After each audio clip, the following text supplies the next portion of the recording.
민수기 16장 1절부터 14절까지만 함께 보겠습니다. 레위의 증손 고핫의 손자 이스할의 아들 고라와 루벤 자손 엘리압의 아들 다단과 아비람과 벨렛의 아들 온이 당을 짓고 이스라엘 자손 총에서 택함을 받은 자 곧 회중 가운데서 이름 있는 지휘관 250명과 함께 일어나서 모세를 거스르니라. 그들이 모여서 모세와 아론을 거슬러 그들에게 이르되 너희가 분수에 지나도다.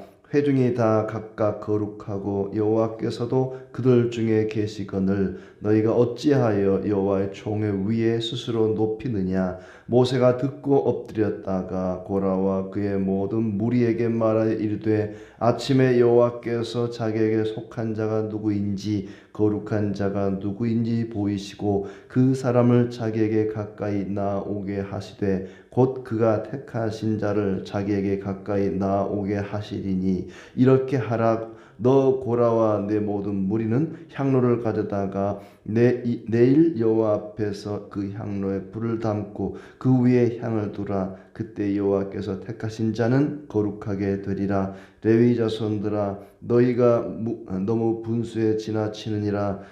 모세가 또 고라에게 이르되 너희 레위 자손들아 들으라. 이스라엘의 하나님이 이스라엘 회중에서 너희를 구별하여 자기에게 가까이 하게 하사 여호와의 성막에서 봉사하게 하시며 회중 앞에 서서 그들을 대신하여 섬기게 하심이 너희에게 작은 일이겠느냐. 하나님이 너와 내 모든 형제 레위 자손으로 너와 함께 가까이 오게 하셨거늘 너희가 오히려 제사장의 직분을 구하느냐. 이를 위하여 너와 너의 무리가 다 모여서 여호와를 거스르는도다. 아론이 어떠한 사람이기에 너희가 그를 원망하느냐. 모세가 엘리압의 아들 다단과 아비람을 부르러 사람을 보냈더니 그들이 이르되 우리는 올라가지 않겠노라. 네가 우리를 적과 꿀이 흐르는 땅에서 이끌어내어 광야에서 죽이려 함이 어찌 작은 일이기에 오히려 스스로 우리 위에 왕이 되려 하느냐. 이뿐 아니라 네가 우리를 적과 꿀이 흐르는 땅으로 인도하여 드리지도 아니하고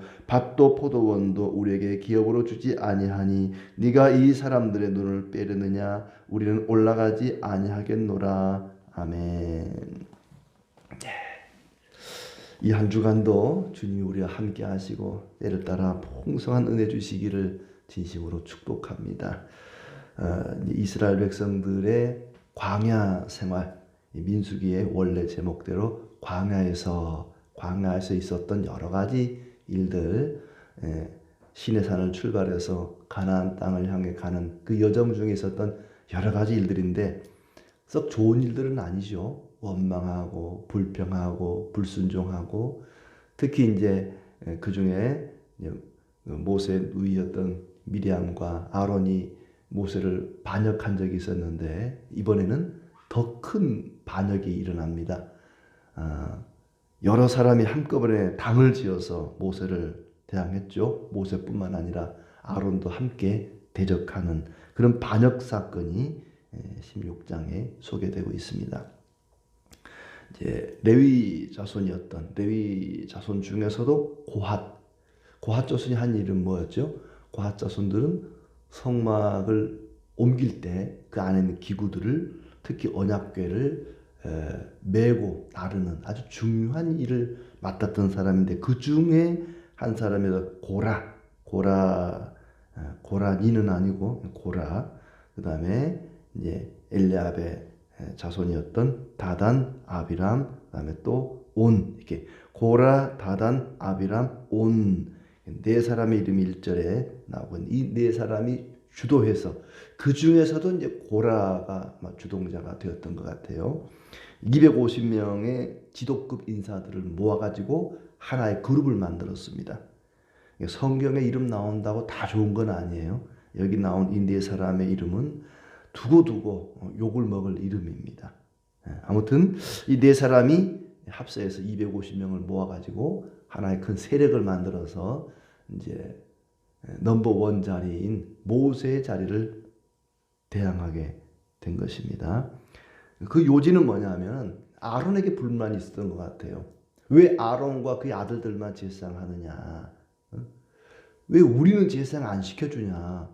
우리도 충분히 제사장 역할 할 만한 그런 위치에 있는데 왜 우리는 제사장을 안 시켜주고 아론과 그의 아들들에게만 제사장을 시켜주느냐?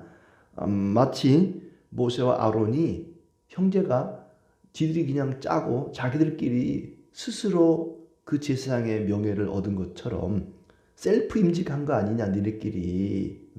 하나님이 모세를 세우고 아론을 세우고 했는데 그 하나님이 세우신 그 권위를 무시하는 그런 처사들입니다. 3절에 보면 그들이 모여서 모세 아론을 거슬러 그들에게 이르되 너희가 분수에 지나도다. 너희가 분수에 지나도다. 왜 니들끼리만 제사장 다 해먹냐? 모든 백성이 다 거룩하고 하나님이 모든 회중 가운데 다 거하는데 너희만 거룩하냐? 하나님이 너희와만 함께 하느냐? 하나님이 우리 모든 회중 가운데 다 어디든지 계시고 우리 모두가 다 거룩한 백성인데 왜 아론과 그 아들들만 거룩한 것처럼 하나님이 그들과만 함께 하는 것처럼 왜 니네만 제사장 해먹냐? 우리도 제사장 시켜주라. 레위인은 제사장을 보조하는 역할이잖아요. 도우미 역할을 하니까 맨날 우리는 제사장 도와주기만 하고 말이지. 우리가 제사장 하고 싶은데 우리는 시켜주지도 않고 니네끼리 다 해먹냐. 모세가 대답하기를 그건 하나님이 판단하실 일이다. 그러니 내일 모두 향로를 가져다가 불을 담고 그 위에 향을 두고 가지고 모여라. 그러면서 하시는 말씀이 9절에 먼저 이제 고라에게 얘기하는 거예요. 고라, 레위 지파인 고라에게 먼저 얘기하고 12절부터는 다단과 아비람을 불러서 또 이야기하려고 했고 고라한테 하는 이야기가 뭐냐면 9절에 보면 여호와의 성막에서 봉사하게 하시며 회중 앞에서 서서 그들을 대신하여 섬기게 하심이 너희에게 작은 일이겠느냐? 너희가 지금 맡고 있는 레위 지파가 맡고 있는 그 일이 작은 일이냐? 이스라엘 12지파 가운데서 특별히 하나님께 선택을 받아서 성막에서 봉사하고 성막의 기구들을 나르고 그 성막에서 하는 이스라엘 전체 백성들을 대신하여 성막에서 봉사하는 그 일이 작은 일이냐? 너희가 받은 일을 너무 과소평가하고 있는 것 아니냐? 왜 제사장의 직분을 넘보느냐? 이렇게 뭐라고 합니다. 그리고 이제 12절에는 다단과 아비람을 부르는데 거절하죠. 오지 않습니다. 다단과 아비람을 부르러 사람을 보냈더니 그들이 이르되 우리는 올라가지 않겠노라. 모세가 오라 그러는데 싫다는 거예요. 우리 안 갈래. 우리 모세의 권위를 아주 무시하는 거죠. 그러면서 하는 소리가 네가 우리를 적과 꿀이 흐르는 땅에 이끌어내어 광야에서 죽이려고 한다. 애굽을 가리켜 적과 꿀이 흐르는 땅이다. 가나안이 적과 꿀이 흐르는 땅이거든요. 근데 이 두 사람이 하는 얘기가 자기들은 오지도 않고 사람을 시켜가지고 한다는 소리가 너희가 왜 모세 네가 왜 우리를 적과 꿀이 흐르는 땅에서 이끌어내가지고 광야에서 죽이려 하고 그것도 모자라서 우리 눈을 빼려고 하느냐. 우리의 왕이 되려고 하느냐. 스스로 왕이 되어 우리를 노예를 삼으려고 하느냐. 오라고 해도 안 오고 심부름꾼을 보내서 이런 거친 말들을 쏟아냅니다. 모세가 노하여 화가 났습니다. 15절에 모세가 심히 노하여 여호와께 여쭙니다. 하나님, 저놈들이 드리는 헌물을 돌아보지 마옵소서. 저는요, 저놈들한테 나귀 한 마리도 빼앗은 적이 없고 한 사람도 해친 적이 없습니다. 그들이 드리는 향을 거절하십시오 하면서 하나님께 하소연을 하죠. 그리고 16절에 모세가 이제 그들에게 얘기합니다. 너희는 아론과 함께 내일 여호와 앞으로 나오라. 향로를 가지고 향로에 각기 불을 담고 향을 얹고 회막문에 서라. 그렇게 했다 얘기합니다. 고라가 이 모세를 대적하려고 할 때에 하나님의 영광이 그들 가운데 나타났다. 19절 고라가 온 회중을 회막문에 모아놓고 그 두 사람을 대적하려 하매 여호와의 영광이 온 회중에게 나타나시니라. 그러니까 고라라는 사람이 그냥 일반적인 사람은 아니었던 것 같아요. 굉장히 파워가 있는 지도급 인사였기 때문에 사람들을 막 모아서 규합하기도 하고 선동하기도 하고 그런 사람이었던 것 같아요. 자, 이제 20절부터 보면은 하나님께서 모세와 아론을 피하라고 하시죠. 내가 이놈들을 다 죽여버리겠다. 이 땅을 갈라서 이놈들을 다 몰살을 시킬 테니까 너희들은 거기서 피하라. 21절 너희는 이 회중에서 떠나라. 내가 순식간에 그들을 멸하려 하노라. 그때 두 사람이 엎드려 하나님이여 모든 육체의 생명의 하나님이 하나님을 향해 부를 때 모든 육체의 생명의 하나님이여 하면서 한 사람이 범죄하였는데 온 회중에게 진노를 하십니까? 하나님 고라 한 사람만 그냥 죽이시지 왜 이 많은 사람을 다 같이 죽이려고 하십니까? 하나님이 고라와 일당과 다 죽이려고 하니까 살려달라고 예언을 합니다. 그리고 이제 24절에 회중들은 고라와 다단과 아비람의 장막에서 떠나라. 그러면은 내가 그놈들만 주동자들만 죽이겠다. 그러니 그 주변에 있는 사람들은 다 떠나라. 살고 싶은 사람은 다 떠나라. 떠나라고 이 얘기를 합니다. 26절 하나님이 명령하신 대로 모든 회중이 그들의 장막에서 떠나게 하고 물건도 만지지 못하게 했다. 그리고 27절 보면은 무리가 고라와 다단과 아비람의 장막 사방을 떠나고 다단과 아비람은 그들의 처자와 유아와 함께 나와서 자기 장막 문에 선지라. 참 고집이 센 사람들이에요. 하나님이 이놈들 내가 죽일 테니까 다 떠나라 하는데 다 떠났어요. 근데 이 주동자들은 고집을 부리면서 그 자리에 자기들 집 장막 앞에 자기 집 앞에 자기 그 텐트 앞에 서 있었단 말입니다. 하나님 해보려면 해보세요. 한번 우리를 죽이려면 죽여보세요. 응? 아이고 하나님 살려주세요 하고 막 떠나든지 이렇게 해야 되는데 끝까지 버티는 거예요. 어리석은 사람들입니다. 모세가 하는 말이 너희들을 이 징벌하는 것은 내가 하는 것이 아니고 하나님이 나를 통해서 하시는 일이다 얘기하고 30절 말씀에 땅이 갈라져서 그들을 삼켜버리죠.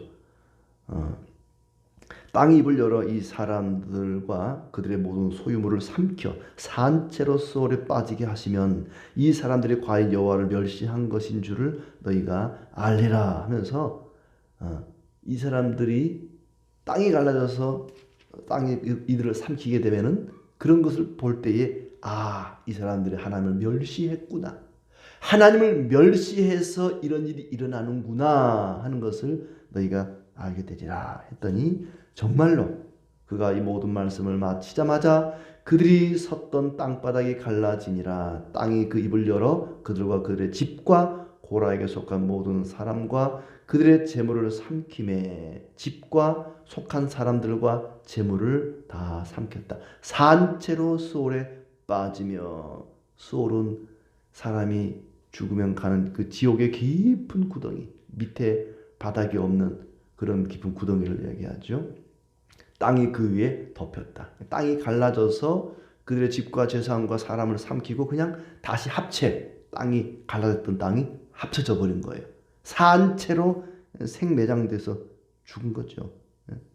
그리고 이제 모든 사람들이 그걸 보고는 도망가는데 불이 나와서 그 250명을 불살랐다.